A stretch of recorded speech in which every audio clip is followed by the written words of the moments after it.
भवतु सहनौ भुनक्तु सह वीर्यङ्करवावहै तेजस्विनावधीतमस्तु मा विद्विषावहै। ॐ शान्ति शान्ति शान्तिः। हरिः ॐ। श्री गुरुभ्यो नमः। हरिः ॐ। मानसं तु किं मार्गणे कृते नैव मानसं मार्गार्जवात् वृत्तयस्त्वहं वृत्तिमाश्रिताः वृत्तयो मनो विद्यं मनः अहमयं कुतो भवति चिन्वतः ऐपतत्यहं निज विचारणम्। એ શ્લોક પર વિચારણા ચાલુ છે. માણસનું મન માણસને સમસ્યાઓ આપે છે, પ્રશ્નો ઊભા કરે છે અને માટે એ માનસિક સંતાપ એ જ સાચો સંતાપ હોવાને કારણે સંતાપ આપનારા મનથી મુક્ત થવું એ પ્રત્યેક મનુષ્યનું લક્ષ્ય છે અને એના માટે અનેક પ્રકારના ઉપાયો કરવામાં આવે છે. લૌકિક ઉપાયો છે અને કેટલાક શાસ્ત્રીય ઉપાયો છે. શાસ્ત્રીય ઉપાયની અંદર યોગ શાસ્ત્રમાં એ ઉપદ્રવી મનને શાંત કરવા માટે પ્રાણાયામ વગેરેનો આધાર લેવામાં આવે છે. એનો ઉલ્લેખ મહર્ષિજીએ અહીંયા કરીને કહ્યું કે આ બધા કોઈ પણ ઉપાયો કરવામાં આવે એ બધા ઉપાયો ટેમ્પરરી છે, કાયમી ઉકેલ આપતા નથી. અને માટે મનુષ્યની જે આ દ્વિધા છે કે મનથી મુક્ત, ઉપદ્રવી મનથી મુક્ત થવાની સમસ્યા છે, એમાંથી મુક્ત થવા માટે જીવનભર પ્રયત્ન કરે છે, છતાં એની પૂર્ણાહુતિ થતી નથી. આજે મન શાંત થયું, કાલે પાછું ઉપદ્રવી થયું. આમ વારંવાર મન ઉપદ્રવી થયા કરતું હોવાને કારણે એક વસ્તુ નિશ્ચિત છે કે જે કોઈ પ્રયત્ન લૌકિક કરવામાં આવે છે કે અન્ય કોઈ પણ દિશામાં કરવામાં આવે છે એ એનો કાયમી ઉકેલ નથી.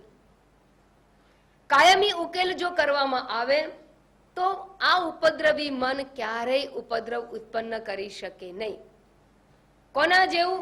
તો કે બીજ છે એને જમીનમાં નાખો એટલે નાનો મોટો અંકુર ફૂટે જ ફૂટે, પણ જો એને શેકી નાખવામાં આવે પછી ગમે તે જમીનમાં બી પડે તો એ બીજ ઉત્પન્ન થતા નથી.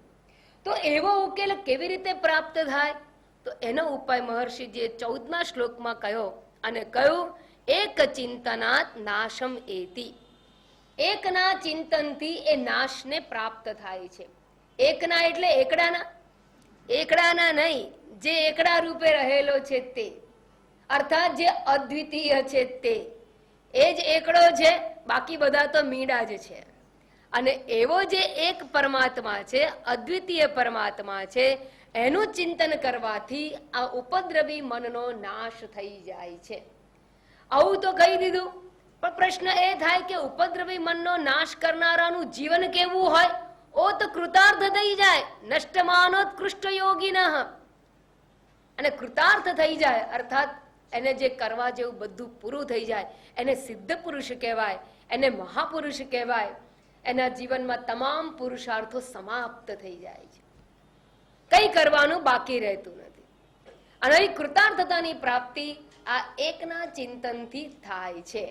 હવે પ્રશ્ન આગળ આવે તો આ જે એકનું ચિંતન છે એ કેવી રીતે થાય અથવા કેવી રીતે આ એકનું ચિંતન છે એ આપણને કૃતાર્થ કરે છે? તો 16મા શ્લોકની અંદર એ જ્ઞાન માર્ગ જે છે એ જ્ઞાન માર્ગનો સંક્ષિપ્તમાં પૂરેપૂરો ઉત્તર આપી દીધો. દ્રશ્યવારિતમ ચિત્તમ આત્મદર્શન. દ્રશ્યોથી પાછું વળેલું મન છે એ જ આત્મદર્શન છે, અને જે આત્મદર્શન ચિત્વ દર્શન છે, અને એ ચિત્વ દર્શન એ જ આત્મદર્શન છે. એમ કહીને અંતર્મુક્તાનો એ માર્ગ છે. બાહ્ય જગતમાં સુખ નથી, બાહ્ય જગતમાં શાંતિ નથી. ઉપદ્રવી મનનો નાશ કરવા માટે બાહ્ય જગતની અંદર કોઈ ઉકેલ કે ઉપાય સંભવતો નથી, એની સ્પષ્ટતા કરી. અને માટે મનને અંતર્મુખ કરી અને જે ચૈતન્ય તત્વ રૂપે રહેલ જે શેષ તત્વ છે એમાં જો સ્થિત થઈ જવામાં આવે તો એને જ આત્મ સાક્ષાત્કાર કે આત્મદર્શન કહેવામાં આવે છે. એટલો નાનકડો ઉલ્લેખ કરી અને આખા જ્ઞાન યોગનો અહીંયા સાર આપી દીધો. કન્ડેન્સ ફોર્મની અંદર સૂત્રાત્મક રૂપે જ્ઞાન યોગ પૂરો કરી દીધો. પણ આપણને તો એનો વિચાર વિસ્તાર કરવામાં આવે તોય માંડ સમજાય એવું છે, તો સૂત્ર કેવી રીતે સમજાય? તો એ પ્રશ્નનો ઉત્તર આપતા 17મા શ્લોકથી જ્ઞાન માર્ગ કે જ્ઞાન યોગ છે એનો આરંભ કરે છે. અને 17મા શ્લોકમાં કહેવામાં આવ્યું, માનસમ તુ કિમ માર્ગણે કૃતે. આ ઉપદ્રવી મનનો નાશ કરવો છે તો સૌથી પહેલા જ્યાં પ્રોબ્લેમ હોય એના પર વિચાર કરો. મને હાથ ભાંગ્યો હોય તો ઉકેલ ક્યાં જો કરવાનો હોય? એ હાથને ઠેકાણે લાવવા માટે હાથ ઉપર ઉપચાર કરવાનો હોય. બસ એ જ પ્રમાણે કે છે અહીંયા, જે મન ઉપદ્રવી છે એ મન ઉપર તમે વિચાર કરો.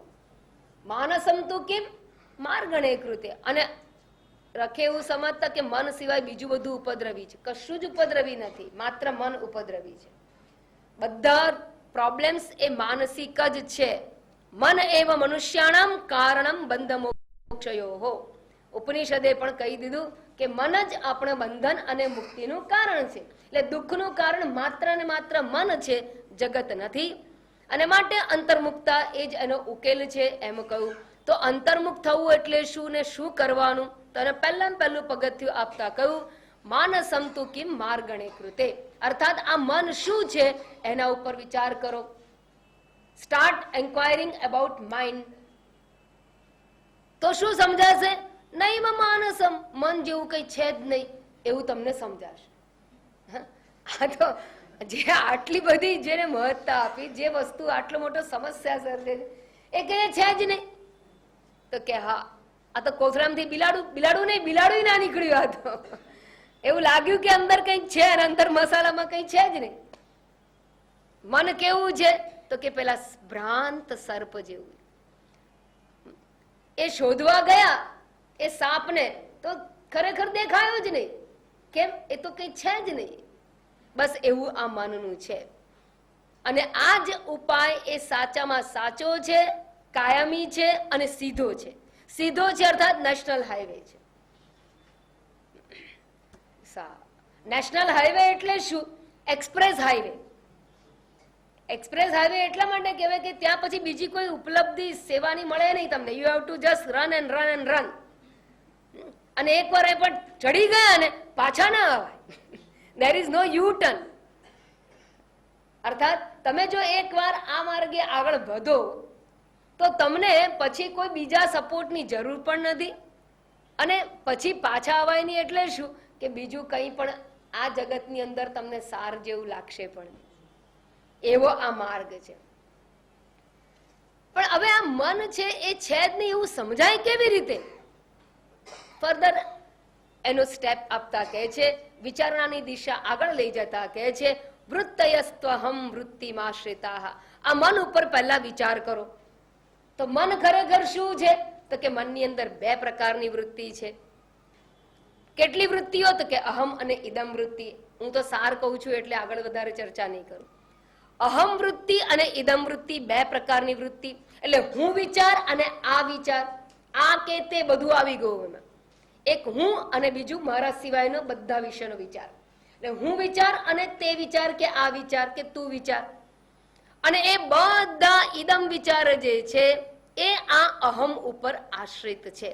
અર્થાત હું છું તો આ દેખાય છે, હું છું તો તે છે, હું છું તો તું, એવો શબ્દ પ્રયોગ સંભવે છે.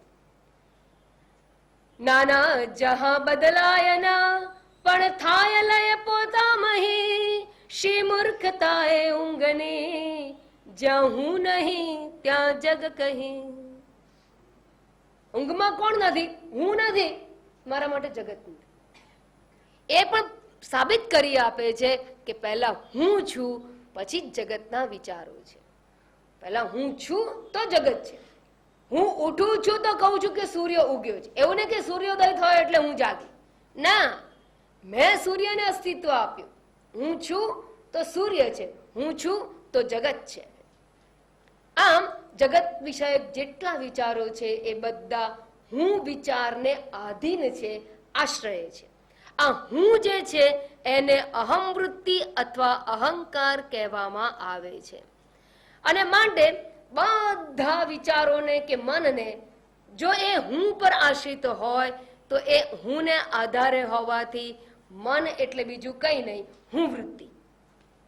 કારણ કે હું નથી તો બીજું કંઈ નથી. માટે મન બધા વિચારોને કન્ડેન્સ કરીને માત્ર અહમ વૃત્તિ પર લાવી દીધા. તે મન એટલે શું? અનેક વૃત્તિઓ. અનેક વૃત્તિ એટલે શું? આમ તો વાસ્તવમાં આધાર રૂપે, બેઝ રૂપે, અધિષ્ઠાન રૂપે રહ્યું તો એક હું વૃત્તિ રહી. That's all. એટલે મન એટલે શું? પેલા હું વૃત્તિ આવી ગઈ. હવે આ હું જે છું એ શું છે? આ અહંકાર શું છે? એના પર વિચાર કરો. આ હું વૃત્તિ જે હું ને પ્રોબ્લેમ સતાવે છે, જે હું ને સમસ્યાથી દૂર થવું છે, જે હું જગતમાં ફસાયા જેવું લાગે છે, જે હું કોઈથી છેતરાય છે, જે હું કોઈથી ડઘાય છે, દુખી થાય છે, ચિંતા અનુભવે છે, એ હું છે કોણ? એ વિચાર અહીંયા 19મા શ્લોકમાં કરવામાં આવેલો છે. અહમ અયમ અયમ અહમ કુતઃ ભવતિ, ક્યાંથી ઉત્પન્ન થાય છે? તો આ અહંકારનો વિચાર એટલે શું? તો હવે મહર્ષિજી જ્યારે વાત કરે છે ત્યારે મહર્ષિ એટલે શું? એટલે એક વિદ્વાનનો સ્ટેન્ડ પોઈન્ટ છે અને એમની પાસે શાસ્ત્રનો નિષ્કર્ષ નિચોડ પ્રાપ્ત કરેલો છે અને એના આધારે આ રચના કરવામાં આવી છે. પણ જ્યારે અહંકારનો વિચાર કરવો તો કઈ રીતે કરવો? અહંકારનો વિચાર એટલે કોનો વિચાર? એ શાસ્ત્રના આધારે જ સંભવે છે. ગુરુ શાસ્ત્ર ઉપદેશ છે એ અહીંયા અધ્યાહાર છે, અર્થાત એ થઈ ચૂકેલો છે, મહર્ષિના જીવનમાં એમણે કરી ચૂક્યો છે.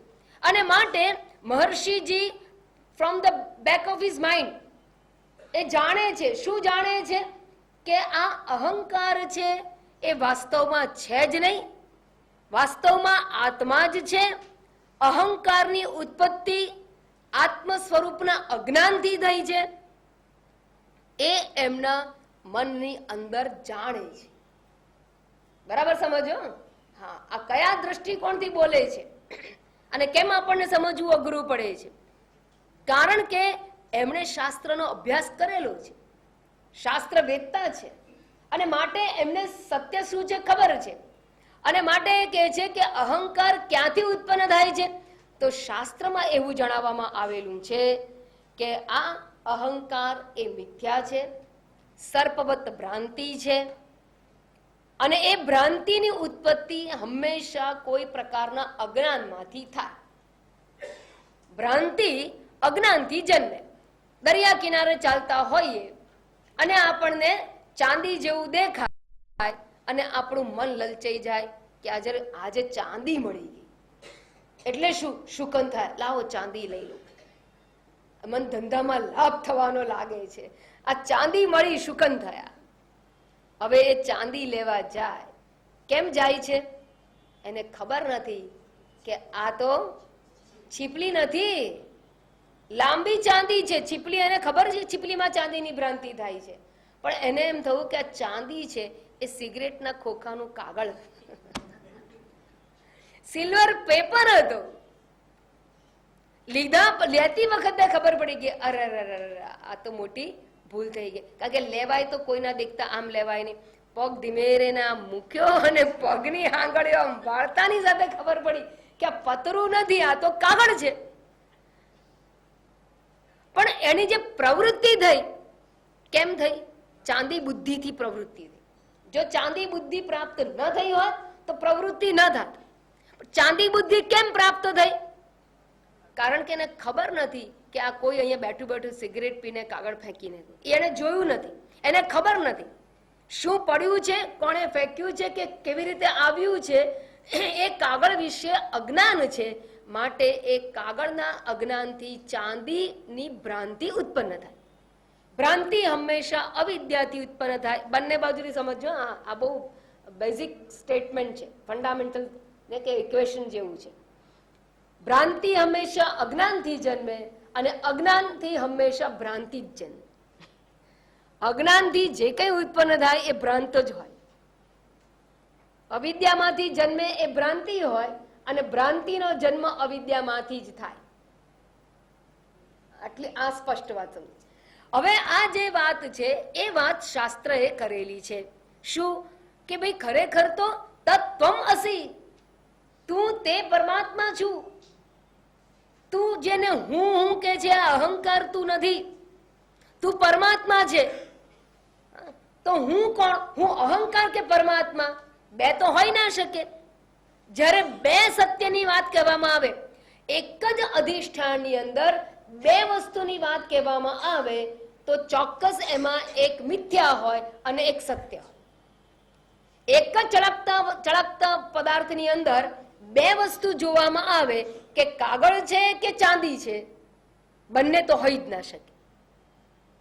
જો ચાંદી હોય તો કાગળની ભ્રાંતિ કહેવાય અને જો કાગળ હોય તો ચાંદીની ભ્રાંતિ કહેવાય. પણ બંને સાથે એક જ લોકસની અંદર એક જ જગ્યાએ બે સત્ય કદાપી હોઈ શકે નહીં. તો હવે હું છું તત્વમ અસી મહાવાક્ય કહે છે કે તું તે પરમાત્મા છે. હે જીવાત્મા તું પરમાત્મા છે અને હું એવું માનું છું કે હું જીવાત્મા છું, કર્તા ભોગતા છું, અહંકાર છું. તો હું બંને છું. કોણ છું? જો બંને હું પરમાત્મા પણ છું સચ્ચિદાનંદ અને હું કર્તા ભોગતા પણ છું, તો બેમાંથી એક ખોટું હોવું જોઈએ, ભ્રાંતિ હોવી જોઈએ. કોણ કહે છે? શાસ્ત્ર કહે છે. અને માટે મહર્ષિજી એમ કહે છે કે અહમયમ કુતો ભવતી. હવે જ્યારે તમે ઇન્ક્વાયરી કરો છો, કોને ઇન્ક્વાયરી કરો છો? પેલા સાપની.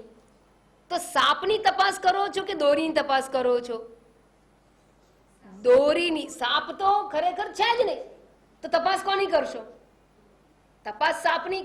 જે ભ્રાંત વસ્તુ હોય એનું તો અસ્તિત્વ નથી, માટે એનો વિચાર કરવાનો અર્થ નથી. પણ તમને એ ખબર છે કે દોરીના અજ્ઞાનથી જન્મેલો આ સાપ છે. જ્યારે એવું કહેવામાં આવે તો તમારું મન છે એ સ્વિચ ઓવર કરશે. શેના ઉપર સ્વિચ ઓવર કરશે?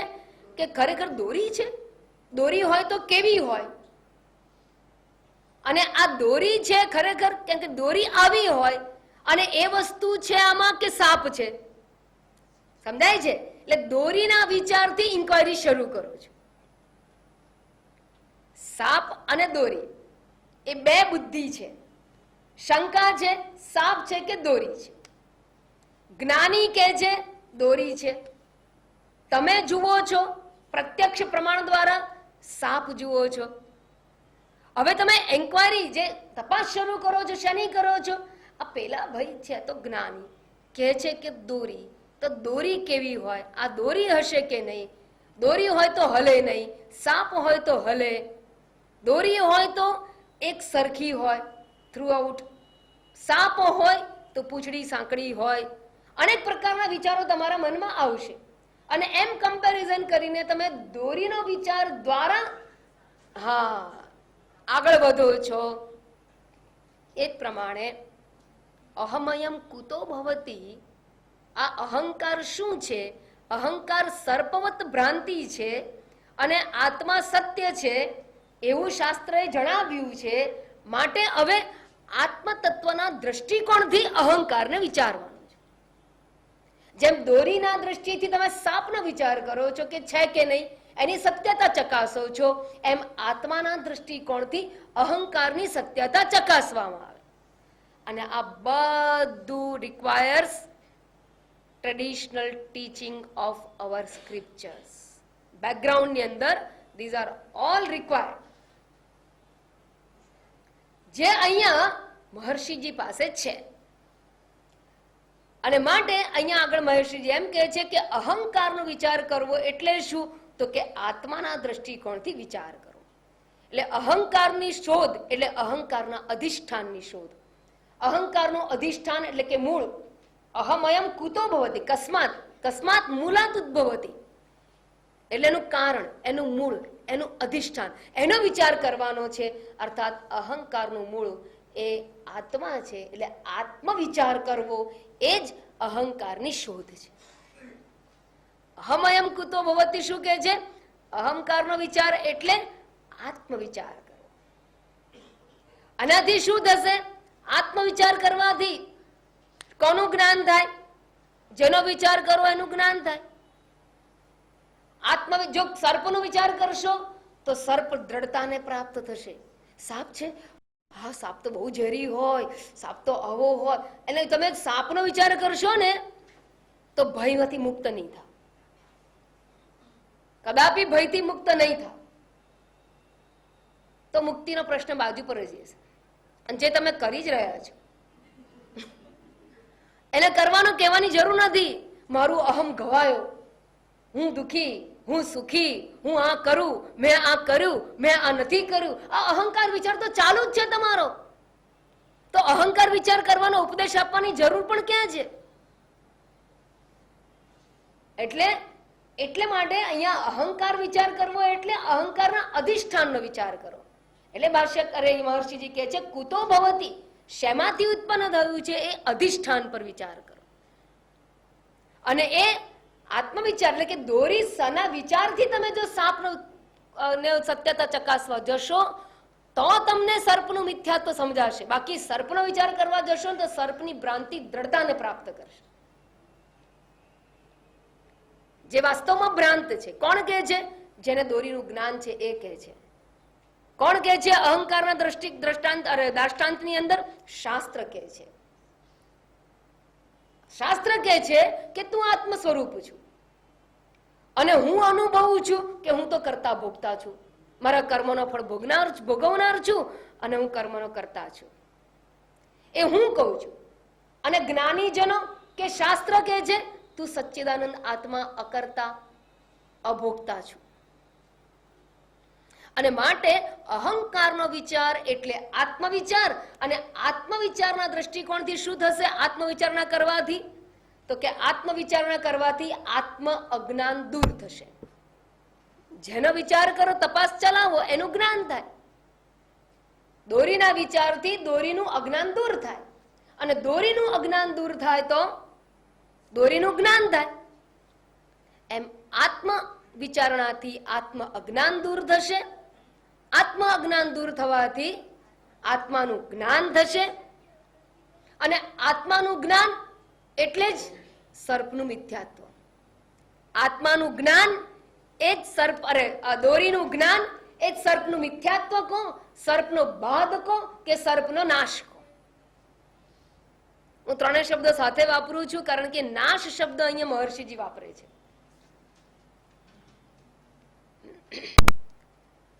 નાશ એટલે જો દોરીમાં દેખાતો સાપ દોરીના જ્ઞાનથી નાશ પામતો હોય તો એ સાપ, નાશ પામેલા સાપનું ડેડ બોડી તમે જુઓ છો? ના. ખરેખર હોય ને તો નાશ કહેવાય, પણ જ્ઞાન દ્વારા એ ભ્રાંતિ હતી એ સમજાય છે, એને એનું મિથ્યાત્વ સમજ્યા કહેવાય, અથવા તો એનો બાધ થઈ ગયો કહેવાય, બાધિત થયો કહેવાય. એટલે સાપ ક્યાં ગયો? દોરીના જ્ઞાનથી સાપ ક્યાં જતો રહે છે? હા, ખરેખર નહીં. તમે ટોર્ચ બંધ કરો ને તો ત્યાં જ દેખાય, કારણ કે હતો નહીં, એ માત્ર પ્રતીતિ હતી, પરસેપ્શન છે, એપરન્ટ રિયાલિટી છે, માટે પ્રતીત થાય. દોરીનું ભાન થઈ ગયું તો એ પ્રતીત થવાનો. ફાયદો કેટલો છે? ભય નથી, નિશ્ચિંતતા છે, દૂર કરવાની નો પ્રયત્ન નથી, ચિંતા નથી. ચાહ ગઈ ચિંતા ગઈ, મનવા બેપરવાહ.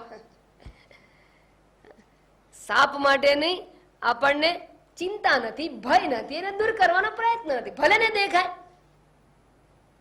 બદલાય છે શું? આપણી સમજ. બાહ્ય ફેરફાર કંઈ જ નથી. પરસેપ્શનમાં ફેરફાર નથી, માત્ર અન્ડરસ્ટેન્ડિંગમાં ફેરફાર છે.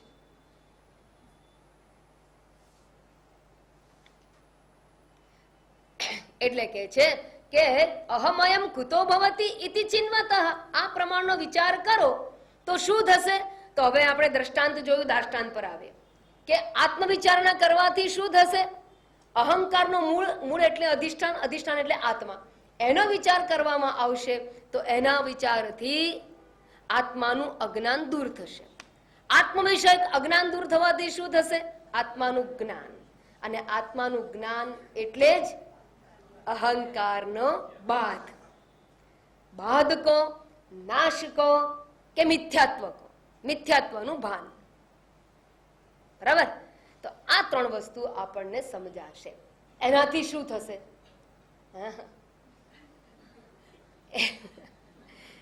એનાથી સંસાર રોગની નિવૃત્તિ ગઈ. અહંકારનું મિથ્યાત્વ સમજાય એને જ સંસારથી મુક્તિ ગઈ છે. એને મુક્તિ ગઈ છે ભાઈ.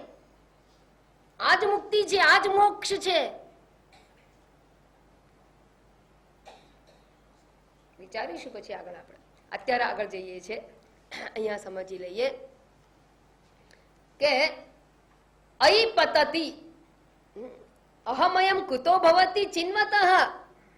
આ અહંકાર ક્યાંથી ઉત્પન્ન થયો? અર્થાત અહંકારના મૂળ ઉપર વિચાર કરવાથી, ચિન્વતઃ વિચારણા કરવાથી, અયી અરે ઓ વિચારક, ઓ થિંકર, અયી અથવા અરે અરે અરે એ છે ને વિસ્મયકારક છે. કેમ વિસ્મયકારક છે? સાપ ભય લાગે છે. ડસી જશે, મરેલો હશે, જીવતો હશે, પડી રહ્યો હશે. કારણ કે પ્રાણી ખાય ને, એક કોઈ પ્રાણીનો આહાર લે ને તો સાપ નિશ્ચેતન જેવો પડ્યો જ રહ્યો હોય. આપણને એમ થાય કે મરી ગયો હશે, ખબર ના પડે. કેમ? કારણ કે એની છે ને શ્વાસ નળી નીચેના ભાગમાં છે અને સાપ આમ પડ્યો હોય એટલે એના હાર્ટબીટ છે ને આપણને દેખાય નહીં. માણસ સૂતો હોય તો જીવે છે કે નહીં, આપણે નાક પાસે આમ લઈ જઈએ, હાર્ટબીટ ઊંચા નીચે થતા જોઈ લઈએ તો કે ના ભાઈ હજી તો જીવે છે. આ સાપની ખબર ના પડે. એટલે ખરેખર જીવતો હશે, અને જીવતો હશે તો કરડી ખાશે. અનેક પ્રકારના ભયપ્રદ વિચારો હતા. જેવું આમ તમે ટોર્ચ કરો તો શું થાય? એ એક એક્સપ્રેશન આવે ને, હે આ તો છે જ નહીં સાપ. બસ એ અહી એટલે અરે અહમ પતતિ. આ અહંકાર પડી જાય છે. પતતિ પતન થાય છે. પતન એટલે નાશ, નાશ એટલે બાદ. એટલે વિભિન્ન પ્રકારે કહે છે. ક્યાં પડીને જાય? ખાટલામાં પડે?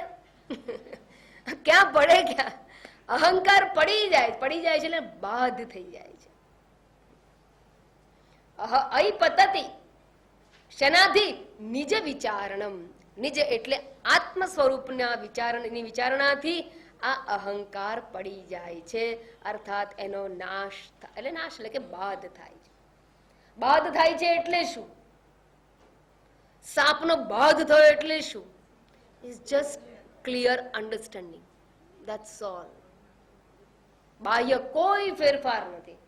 ત્રીજો આવ્યો, તમારું અજ્ઞાન દૂર થયું. ત્રીજો આવ્યો, એ સાપ, તમે શું કહેશો? મને તો બહુ ડર લાગે. તમે ભલે જે કહેવું કહો, હું તો દૂર જ રહીશ. તમે શું કહેશો? ડર રાખવા જેવું નથી. પણ તમે વિદ્વાન થઈ ગયા. હવે મારે કહેવું માત્ર એટલું જ છે કે તમારું અજ્ઞાન દૂર થયું, પણ તમને પણ દેખાય છે તો સાપ જેવું જ. એમ કોઈ પણ માણસ આવશે જેણે ઇન્ક્વાયરી કરી નથી ને એને પણ સાપ જેવું દેખાય. એટલે એકનું અજ્ઞાન દૂર થાય એટલે બધાનું થાય એવું નહીં. કારણ કે પ્રતીતિ રિમેન્સ ધ સેમ. એટલે જે વિચારણા કરે એનું અજ્ઞાન દૂર થાય, એનો ભય દૂર થાય, એનો સંસાર રોગ સમાપ્ત થઈ જાય. અને ઘણી વાર એવું બનતું હોય છે કે કેટલીક અફવાઓ હોય ને એ ચાલ્યા જ કરે, ચાલ્યા જ કરે, ચાલ્યા જ કરે. પછી એવું લાગે કે સાચું જ છે. ખાસ કરીને છે ને સાસુ વહુના સંબંધોમાં હોય. હા, અથવા કોઈ પણ તમારા વ્યવહારિક સંબંધમાં જુઓ, કોઈ માણસે તમને કહે પેલાથી સંભાળજો જરા, એક વાર આટલું કે.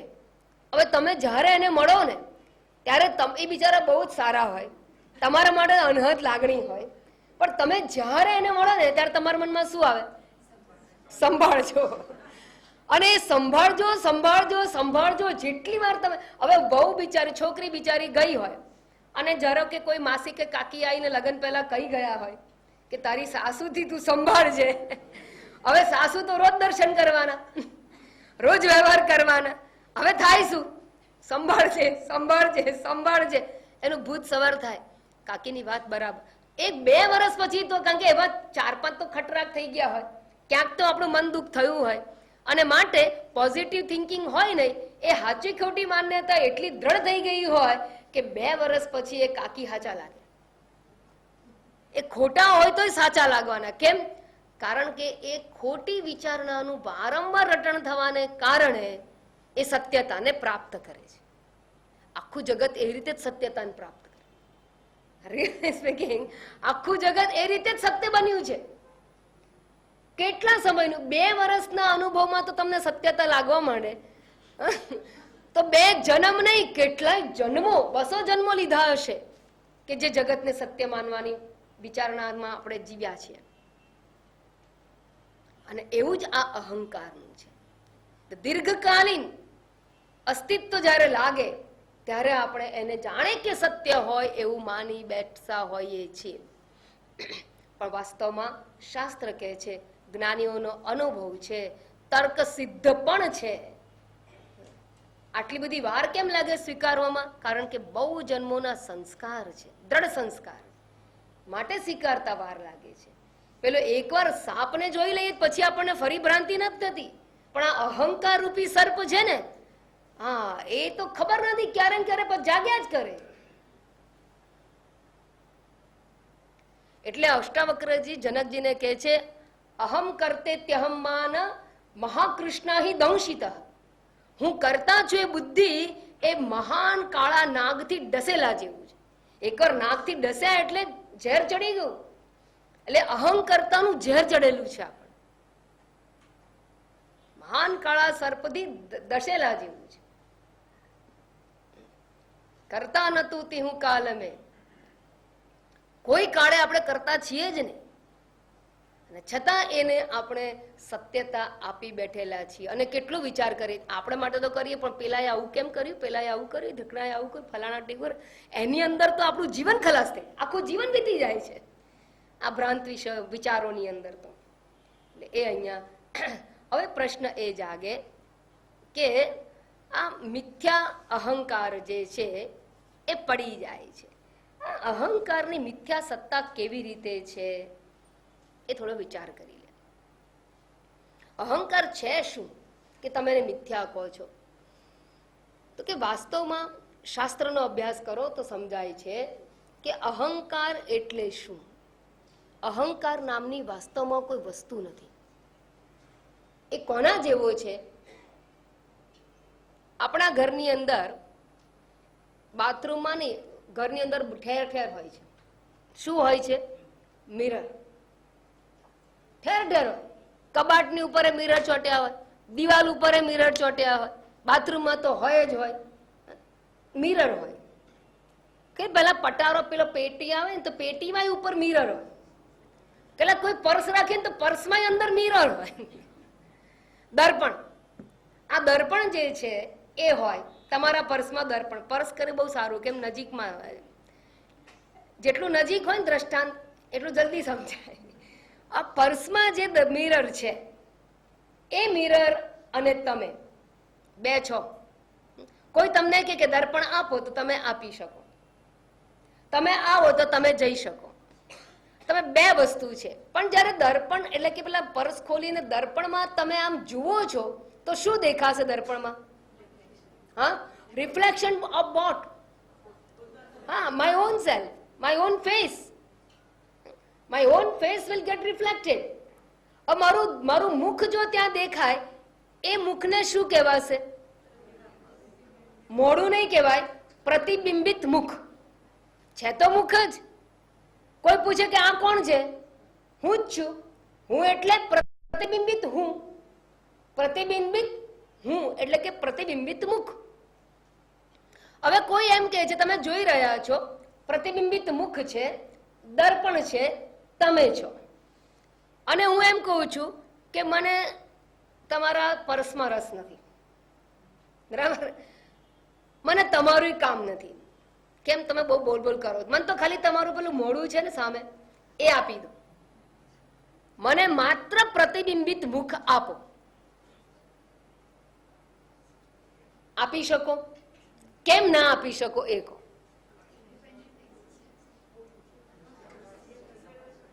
It does not exist. Independent existence means what? Does not exist. પ્રતિબિંબિત મુખ માત્ર પ્રતીતિ છે. એક્ઝિસ્ટન્સ તો આપણે આપી બેઠા. વસ્તુમાં સામે શું છે? દર્પણ છે. સત્તા કોની છે? દર્પણની છે, મુખની નથી. મુખાભાસ છે એને આભાસ કહેવાય. પ્રતિબિંબિત મુખને મુખાભાસ કહેવાય. એટલે ભાસે છે નહીં, દેખાય છે પણ છે નહીં. એક્ઝેક્ટલી અહંકારનું આવું છે, એક્ઝેક્ટલી એવું છે. અહંકાર એટલે શું? શરીર છે, સ્થૂળ શરીર છે, મન બુદ્ધિ ચિત્ત છે, મન એટલે વિચારો છે, સૂક્ષ્મ શરીર છે, અને સચ્ચિદાનંદ આત્મા છે, ઓલ પરવેઝિવ રિયાલિટી, ચૈતન્ય સત્તા રૂપે આત્મા છે. હવે એ આત્મા છે, સ્થૂળ શરીર છે, ગઈ વખત હું આ ઉલ્લેખ કરતી હતી, અને સૂક્ષ્મ શરીર પણ છે. સૂક્ષ્મ શરીર એટલે 5 જ્ઞાનેન્દ્રિય, 5 કર્મેન્દ્રિય, 5 પ્રાણ અને અંતઃકરણ એ છે. આ તો બધી, આ અંતઃકરણ એટલે વૃત્તિઓ, પ્રાણ પણ વૃત્તિઓ, ઇન્દ્રિયો પણ વૃત્તિઓ, એને જ સૂક્ષ્મ શરીર કહેવામાં આવે. હવે આ સૂક્ષ્મ શરીર કોના જેવું છે? પાણી જેવું. શરીર કોના જેવું? ડોલ જેવું. દ્રષ્ટાંત મેં આપેલું જ પહેલા. અને ચૈતન્ય આત્મા કેવો છે? સર્વવ્યાપક સૂર્ય જેવો. એક સૂર્ય જેવો નહીં, સર્વવ્યાપક. બરાબર? તમે આકાશ કહો તો આકાશ સમજી લો. હવે આ જે પાણી છે એમાં આકાશનું પ્રતિબિંબ ક્યારે પડે? જ્યારે પાણી આકાશની સામે આવે ત્યારે? ના, એ તો આકાશ તો સામે છે જ. એટલે જ્યારે પાણી હોય એટલે પ્રતિબિંબ હોવાનું. સારું, દિવસે પડશે કે રાત્રે પડશે?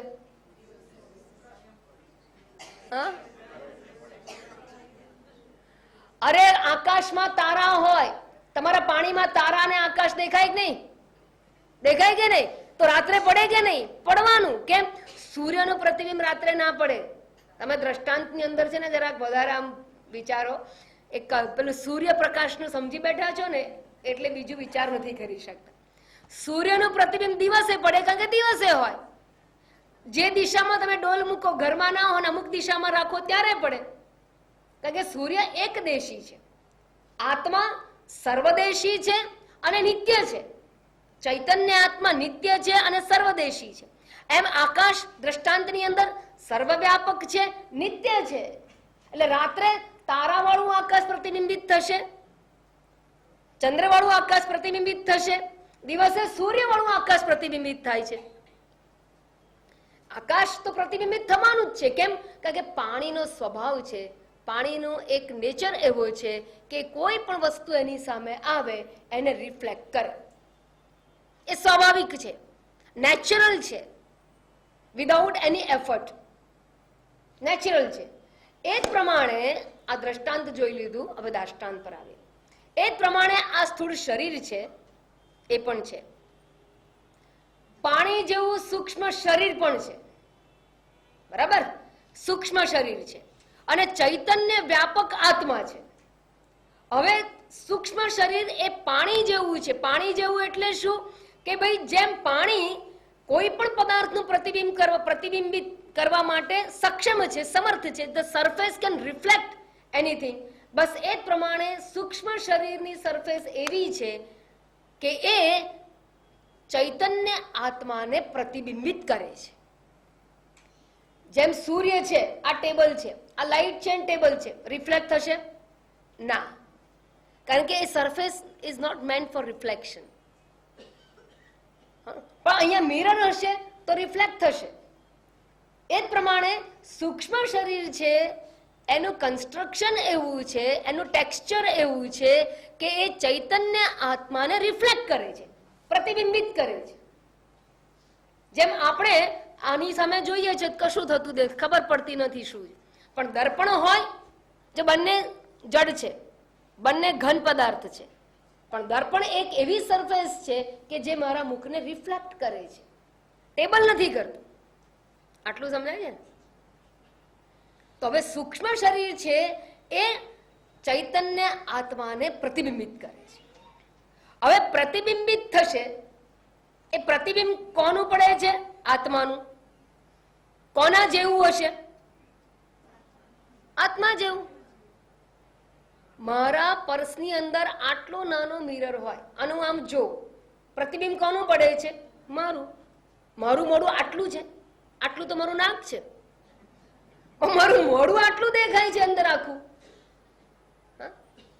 તો એ મારું મોઢું કેવી રીતે હોઈ શકે? હોઈ શકે. બરાબર? કેમ? એવી એની સરફેસ છે. એની સરફેસ એવી છે કે મારું આખું મોઢું પ્રતિબિંબિત થાય છે. એમ ચૈતન્ય આત્મા, વ્યાપક ચૈતન્ય આત્મા આ સૂક્ષ્મ શરીરમાં પ્રતિબિંબિત થાય છે. અંતઃકરણમાં પ્રતિબિંબિત થયેલો જે આત્મા છે એ છે તો આત્મા જ, પણ પેલો મૂળભૂત આત્મા છે અને આ પ્રતિબિંબિત આત્મા છે. પેલો મૂળભૂત ચૈતન્ય છે, આ પ્રતિબિંબિત ચૈતન્ય છે. પ્રતિબિંબિત ચૈતન્યને ચિત્ત આભાસ કહેવામાં આવે છે. ચિત્ત વત્તા આભાસ એટલે ચિદાભાસ. અને આ જે ચિદાભાસ છે ને એને અહંકાર કહેવામાં આવે છે. ચિદાભાસ એટલે જીવાત્મા, એટલે જ અહંકાર.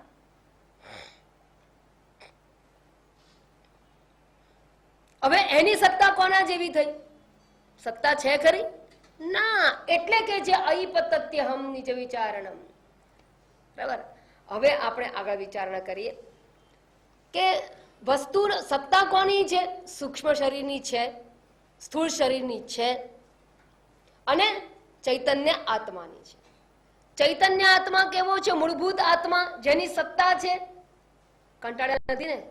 એટલે પહેલા ચાની વાત કરી હતી મેં. ચૈતન્ય આત્મા છે એ વ્યાપક છે અને જેમ મારું મોઢું મોટું હોવા છતાં આટલા મિરરની અંદર પણ આખું મોઢું રિફ્લેક્ટ થાય છે, બસ એમ ચૈતન્ય આત્મા આ સરફેસ ઉપર એટલે કે સૂક્ષ્મ શરીર ઉપર રિફ્લેક્ટ થવાને કારણે ચિદાભાસ જે દેખાય છે એ વાસ્તવમાં આત્મા તો વ્યાપક છે, પરંતુ એક જગ્યાએ દેખાય છે.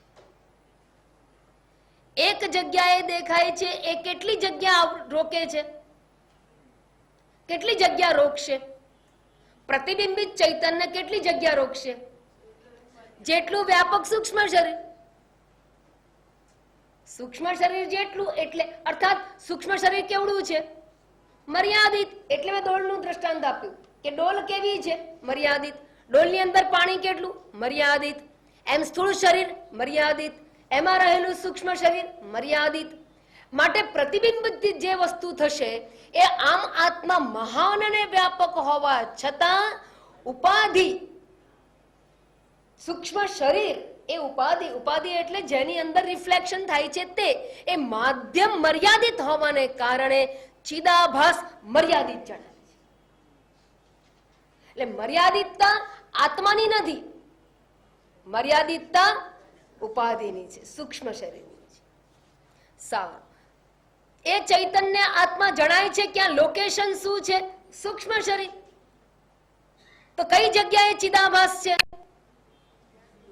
જ્યાં સૂક્ષ્મ શરીર છે, યાદ રાખજો, ચૈતન્ય આત્મા વ્યાપક છે, પણ ચિદાભાસ એક જગ્યાએ છે, લોકેટેડ છે. વાસ્તવમાં આત્મા એક જગ્યાએ નથી, ચિદાભાસ એક જગ્યાએ છે. આત્મા મર્યાદિત નથી, ચિદાભાસ મર્યાદિત છે. એનું કારણ છે કે એ મર્યાદિતતા ક્યાંથી આવી ગઈ? બિંબ તો પ્રતિબિંબ તો બિંબ જેવું હોવું જોઈએ, બિંબ જેવું હોવું જોઈએ, પરંતુ ચિદાભાસ જે છે એમાં કેટલાક ગુણો મૂળભૂત આત્માના જણાય છે અને કેટલાક ગુણો છે એ માધ્યમના જણાય છે. જડતા મધ્યમની છે, મર્યાદિતતા મધ્યમનું છે, એક સ્થળે હોવાપણું મધ્યમનું છે. બરાબર? અને આત્માનું શું છે એની અંદર? તો કે ચેતનતા. રિફ્લેક્શન કેવું? ચૈતન્યનું રિફ્લેક્શન છે. જેમ સૂર્ય પ્રતિબિંબિત થાય તો સૂર્યનું પ્રતિબિંબ થવું એટલે ગોળાકાર પણ આવવું, અને શાઇનિંગ એ કોની છે? સૂર્યની હોય છે. અને આટલો નાનો સૂર્ય, તો કે ના, સૂર્ય આટલો નાનો નથી. એ મર્યાદિતતા કોની આવી? ડોલના પાણીની આવી, ડોલની આવી. તો પ્રતિબિંબિત સૂર્યની અંદર કેટલાક ગુણો માધ્યમના છે, ડોલ અને પાણીના, અને કેટલાક ગુણો બિંબ સૂર્યના છે, ગોળાકાર અને શાઇનિંગ. એ જ પ્રમાણે અહીંયા પણ પ્રતિબિંબિત ચૈતન્ય છે, એમાં ચેતનતા જે દેખાય છે એ કોની છે? આત્માનું જ ગુણ છે. અને મર્યાદિતતા છે, હા, સૂક્ષ્મ શરીરની છે. એક જગ્યાએ હોવા પણ સૂક્ષ્મ શરીર. પાણી ઢોળાઈ જાય, પાણી ઢોળાઈ જાય તો પ્રતિબિંબિત સૂર્યનું શું થાય? ડોલમાં રહે ના, કારણ કે એ તો પાણીનો સ્વભાવ છે રિફ્લેક્ટ કરવાનો. માટે પાણી ઢોળાઈને ખાબોચિયું બન્યું હોય ને તો ખાબોચિયામાં જતું રહે. ખાબોચિયું એટલે નવી યોની, નવી યોની, હા, પાણીની નવી યોની. પહેલા ડોલમાં હતું, હવે ખાબોચિયામાં ગયું. પહેલા અધ્ધર હતું, હવે માટીમાં. નવી યોની. એમ સૂક્ષ્મ શરીર એટલે જીવાત્મા, એ સૂક્ષ્મ શરીર ગયું. ક્યાં ગયું? ખબર નથી. 4 પગ, 2 પગ, 2 પાંખો, કઈ ખબર નથી. અને એ બીજું ખાબોચિયામાં ગયું તો ચૈતન્ય ત્યાં રિફ્લેક્ટ થવાનું. સમજાઈ ગયું? હવે એ પ્રતિબિંબિત ચૈતન્ય એ ચિદાભાસ કહેવાય. અને એ ચિદાભાસમાં ચેતનતા રહેલી છે. અને એ ચેતનતા રહેલી છે, એ ચેતનતાને કારણે આપણને એમ થાય છે કે હું તો ચેતન છું, હું મૂર્ખ છું, હું જડ છું, મને ભાન નથી પડતું. મને બધું ભાન પડે છે, હું કે પથરા જેવો નથી, જડ. કેમ? ચેતનતા. પણ કઈ ચેતનતા છે? અહંકાર છે. એ અહંકાર. કેમ અહંકાર? કારણ કે મર્યાદિતતાને ઘેરાયેલો અહમ છે, એટલે અહંકાર કહીએ છીએ. હું કરતા ભોગતા. એ હલન ચલન કરનારો સૂર્ય ક્યારે બને? તરંગો વાળો સૂર્ય ક્યારે બને? પ્રતિબિંબિત જ બને, મૂળભૂત નહીં. એમ કરતા ભોગતા અહંકાર, હું કોણ છું? એ પ્રતિબિંબિત હું છે, એ મૂળભૂત નથી, કારણ કે તો વ્યાપક છે, એ નિરવયવી છે. નિરવય અને વ્યાપક હોય એ જાય ક્યાં, આવે ક્યાં? એ કરે શું? એને કરવાનું શું હોય? મેળવવાનું શું હોય? ગુમાવવાનું શું હોય? પૂર્ણ તત્વ છે. એટલે જ્યારે મેળવવાનું, કરવાનું, જવાનું, આવવાનું, આ બધા કયા હુંને લાગુ પડે છે? પ્રતિબિંબિત હુંને લાગુ પડે છે. સારું, હવે હું એમ પૂછું છું કે તમે મુખાભાસને જોઈ શકો છો, તમારા મૂળભૂત મુખને ક્યારે જોશો? મૂળભૂત મુખને ક્યારે જોશો? સમય આપું તમને, જેટલો જોઈએ એટલો.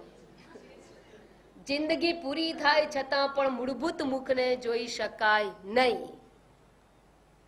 તો તમને દેખાતું માનો કેવી રીતે છે? જો દેખાતું ના હોય તો છે એવું માનવાનું કેવી રીતે તમારે?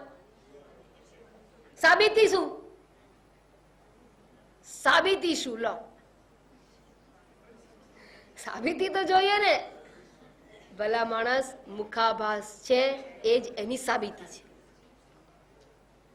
મુખાભાસ છે એ જ એની સાબિતી છે. એમ મૂળભૂત આત્મા કદાપી જ્ઞેય વિષય બની શકે નહીં. It is not the object to be known. તો ખબર કેવી રીતે પડે છે? અહંકાર છે એ ક્યાંથી આવ્યો? જો ખરેખર મુખ ન હોત તો મુખાભાસ કદાપી ન હોત. એમ મૂળભૂત અહમ ન હોય તો આ અહંકાર, અહમ આભાસ એ કદાપી ન હોઈ શકે. પણ તમે આ અહંકાર છે એને જ છે માનો ને, એને આભાસ કેમ કહો છો? અલ્યા ભાઈ, દર્પણ ખસી જાય ને તો મુખાભાસ રે? નથી રહેતો. મુખ રે કે નહીં? રે છે.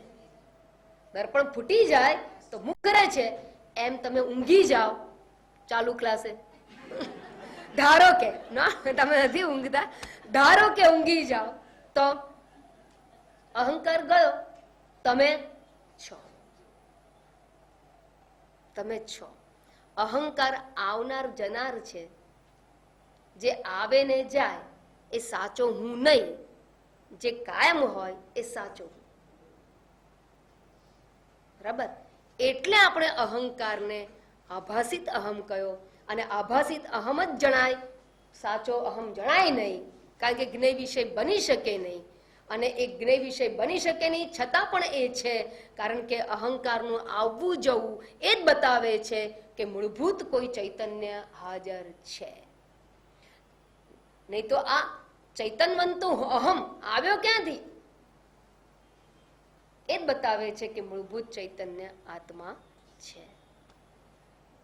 તર્ક દ્વારા સ્પષ્ટ થઈ ગયું. શું સ્પષ્ટ થઈ ગયું? નિજ વિચારણમ, આ આત્મવિચાર કરવાથી અહમ છે એ પતતી, અર્થાત એ આભાસિત છે, એની વાસ્તવમાં સત્તા છે જ નહીં. બરાબર? હવે આ નિજ વિચારણમ કરવાથી, આને કહેવાય નિજ વિચાર એટલે આત્મવિચાર. આત્મવિચાર કરવાથી અહંકારનું મિથ્યાત્વ સમજાઈ જાય છે. હવે જ્યારે અહંકારનું મિથ્યાત્વ જણાઈ જાય ત્યારે શું થાય? As a result what happens? કારણ નાશે કાર્ય નાશ. અજ્ઞાન, આત્મ અજ્ઞાન છે એ અહંકારને જન્માવનારું કારણ છે. એટલે અહંકાર યાદ રાખજો. બરાબર? દોરીના અજ્ઞાનથી શું જન્મ્યું? જે બધા સમજી ગયા હોય તો જવાબ આપો. દોરીના અજ્ઞાનથી શું જન્મ્યું? નહીં, એક ટેકનિકલ મુદ્દો છે. દોરીના અજ્ઞાનથી સર્પ સત્ય બુદ્ધિ જન્મી છે. દોરીનું અજ્ઞાન દૂર થાય તો સાપ તો દેખાવાનો છે, પણ એ સાપ કેવો છે? મિથ્યા. સર્પ સત્ય બુદ્ધિ છે એ જન્મે છે. અજ્ઞાન દૂર થાય તો સર્પ મિથ્યા બુદ્ધિ જન્મે છે. પ્રતીતિ રહેશે, મિથ્યા બુદ્ધિ જાય છે, થાય છે. એટલે હંમેશા જ્ઞાન, જો અજ્ઞાનથી ભ્રાંતિ જન્મે તો જ્ઞાનથી ભ્રાંતિ દૂર થાય, ધેટ્સ ઓલ. પ્રતીતિ દૂર નહીં થાય, એ અજ્ઞાનજન્ય નથી. આંખે દેખનારી પ્રતીતિ છે એ અજ્ઞાનથી નથી જન્મતી. જે અજ્ઞાનથી જન્મે એ જ જ્ઞાનથી દૂર થાય. અને અજ્ઞાનથી જન્મે છે ભ્રાંતિ. એટલે મેં કહ્યું ફંડામેન્ટલ સ્ટેટમેન્ટ છે આ. એટલે જ્ઞાનથી શું થશે? ભ્રાંતિ નિવૃત્તિ થશે, પ્રતીતિ નિવૃત્તિ નહીં થાય. બરાબર? એટલે શું કહું કે અજ્ઞાનથી સર્પ સત્ય બુદ્ધિ જન્મે છે, એમ આત્મ અજ્ઞાનથી અહંકાર સત્ય બુદ્ધિ જન્મે છે. હું છું, હું કરું છું, હું કર્મ કરું છું, કર્મના ફળ ભોગવું છું, મારે જ ભોગવવાના છે, હું સુખી છું, હું દુઃખી છું, હું આ છું, આઈ એમ અકમ્પ્લિશ, આઈ એમ failure, I have tension, I never pay attention in the class, that is why I have tension, that's all. આ જે હું સત્ય બુદ્ધિ કહેવાય, આને આ બધા વિચારના છે ને એને અહંકારને આપેલી સત્યતા, અને એ આત્મ અજ્ઞાનમાંથી જન્મી. તો આત્મજ્ઞાન થતાની સાથે અહંકારમાં રહેલી સત્ય બુદ્ધિ જતી રહેશે, સર્પવત પ્રતીતિ ચાલુ રહે. માટે જ્ઞાની પણ જ્યારે વ્યવહાર કરે ત્યારે શું કહેશે? હા, મને ભૂખ લાગી છે, ભિક્ષાન દેહી. કોને આપવાની ભિક્ષા? મને ભાઈ. પણ કયો હું? મિથ્યા હું. પ્રતીતિ ચાલુ રહેવાની છે, માત્ર ભ્રાંતિ દૂર થાય છે. એટલે જ્ઞાન થાય એટલે ટપ દઈને પડી ના જાય. હા, અહંકાર જતો રહે ત્યારે પડી જાય. અહંકાર સૂક્ષ્મ શરીરને આધીન છે. દર્પણ ફૂટે તો મુખાભાસ જાય, પાણી ઢોળાય તો સૂર્યાભાસ જાય. પણ જ્યાં સુધી પાણી હોય ત્યાં સુધી સૂર્યાભાસ રહેવાનો છે. જ્યાં સુધી સૂક્ષ્મ શરીર છે ત્યાં સુધી જ્ઞાનીનું શરીર કે અસ્તિત્વ રહેવાનું, અહંકાર રહેવાનો. પણ એ કેવો છે? બાધિત અહંકાર છે. અને બાધિત અહંકાર એટલે હવે ભય નહીં ઉત્પન્ન કરે, ચિંતા જન્માવશે નહીં, દુઃખ જન્માવશે નહીં.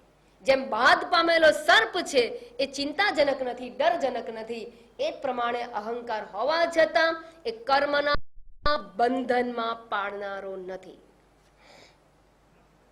એટલે એનું કર્મ, જ્ઞાનીનું કર્મ એને બાંધતો નથી.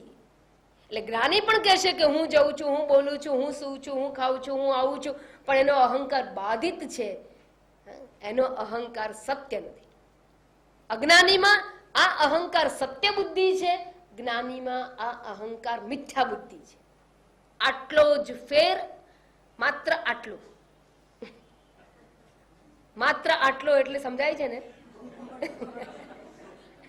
ઘરમાં ધારો કે સાપ ઘૂસી ગયો હોય અને છોકરો આવીને કે મમ્મી મમ્મી ત્યાં સાપ છે, અને માં ને દીકરો ઘરમાં છે, ઊંઘ હરામ થાય કે ના થાય? પછી માં ફોન કરે, આપણા ઘરમાં સાપ ઘૂસી ગયો છે, હવે શું કરું? તો કે તો હું રમકડું લાવ્યો છું. ઓહો, હવે બસ એમ અહંકાર મિથ્યા જાણી લો. પછી યોગ રતો વા ભોગ રતો વા સંગ રતો વા સંગ વિહીન યસ્ય બ્રહ્મણી રમતે ચિત્તમ નંદતી નંદતી નંદત્ય. પછી નંદ ઘેર આનંદ ભાઈ ભાઈ, ત્યાં સુધી નંદ ઘેર આનંદ ના થાય. આ મિથ્યા અહંકારને સત્યતા આપી રાખી હોય ત્યાં સુધી તો દુખી દુખી. પણ જયારે અહંકાર મિથ્યા છે અને આ આત્મા એ સત્ય છે એવું સમજવું, એને જ ઈશ્વરનો પ્રાદુર્ભાવ કે પ્રાગટ્ય કહેવાય. અને એવું થાય ત્યારે નંદ ઘેર આનંદ ભયો. બાકી તો દુખી ભયો, દુખી ભયો, દુખી ભયો, સુખી ભયો. આટલો ફેર પડે. તો અહીંયા આ વસ્તુ, આને જ મુક્તિ કહેવામાં આવે છે. તો હવે અહંકારનો નાશ થવાથી, એટલે કે બાધિત થઈ જવાથી ઘટના શું ઘટે છે? થાય છે શું? કઈ અનુભવ થાય કે ના થાય? અથવા મને કેવી રીતે ખબર પડે કે આ અહંકારનો નાશ થયો? મારા જીવનમાં પહેલા અને પછીમાં શું પરિવર્તન આવે? એ બધી વિચારણા શ્લોક નંબર 20 છે. આપણે નેક્સ્ટ ટાઈમ જોઈશું. ઓમ પૂર્ણમદ પૂર્ણમિદં પૂર્ણાત પૂર્ણમુદચ્યતે પૂર્ણસ્ય પૂર્ણમાદાય પૂર્ણમેવાવશિષ્યતે. ઓમ શાંતિ શાંતિ શાંતિ. હરિ ઓમ. શ્રી ગુરુભ્યો નમઃ. હરિ ઓમ.